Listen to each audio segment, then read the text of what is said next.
Assalamualaikum, kita jumpa lagi. Kali ni kita nak belajar Pendidikan Kesihatan tahun 5. Okey, tajuk kita hari ini ialah penyakit. Kita lihat apa jenis-jenis penyakit yang kita nak belajar. Yang pertama iaitu demam campak. Yang kedua, kita akan belajar tentang cacar air, bergut, dan yang terakhir kita akan belajar tentang rubella.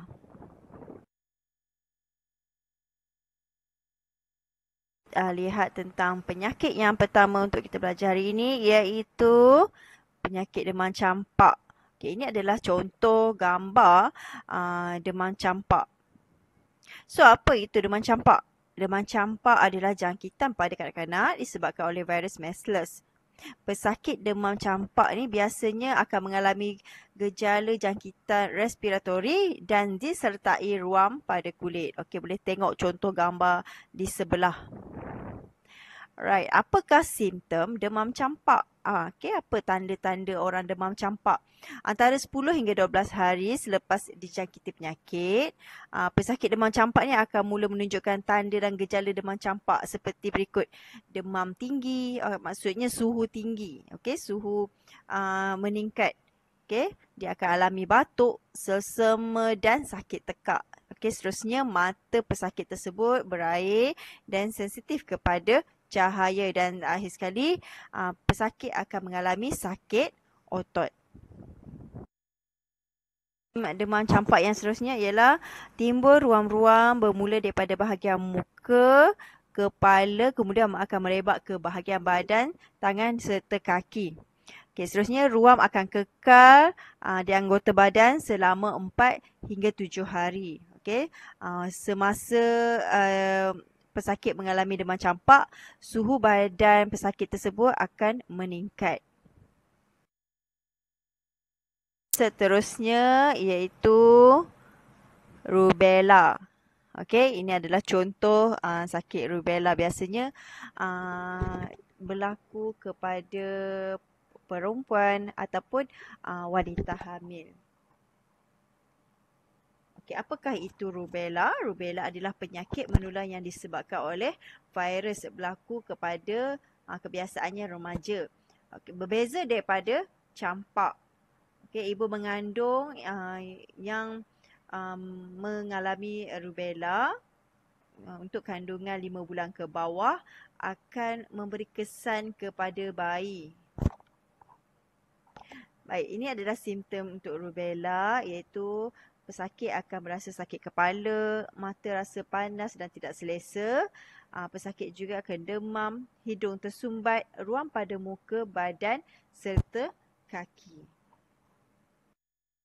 Untuk penyakit yang seterusnya iaitu cacar air. Apa itu cacar air? Okay, cacar air adalah jangkitan biasa yang berlaku di kalangan kanak-kanak disebabkan oleh virus.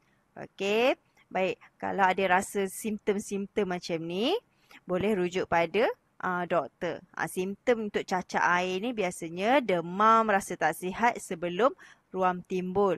Okey, ruam bermula bintik merah yang kecil dan gatal-gatal pada semua badan termasuk mulut. Biasanya ruam bermula daripada dada dan belakang, kemudian merebak ke muka, kepala, kedua-dua lengan dan kaki. Dalam masa 24 jam pula, ruam-ruam akan kelihatan seperti lepuh air, kemudian pecah, kering dan menjadi keruping dalam masa 4 ke 5 hari. Kemudian bintik-bintik baru akan timbul untuk 5 hari dan mengambil masa dalam 2 minggu untuk cacar air itu hilang. Okey, ini adalah contoh penyakit cacar air.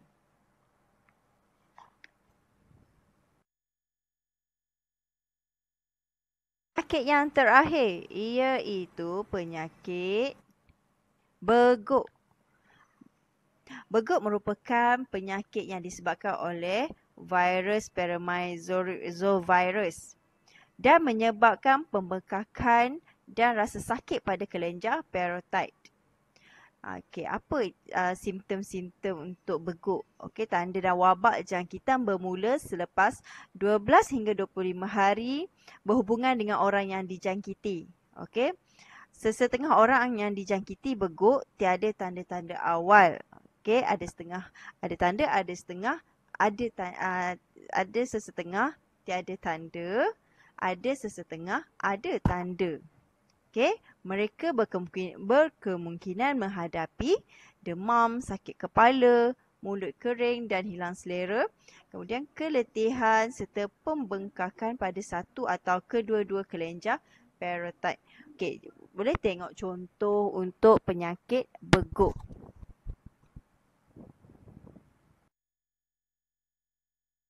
Contoh gambar untuk sakit beguk ini, dia akan timbul bengkak pada parotid iaitu di bahagian bawah pipi. Okey.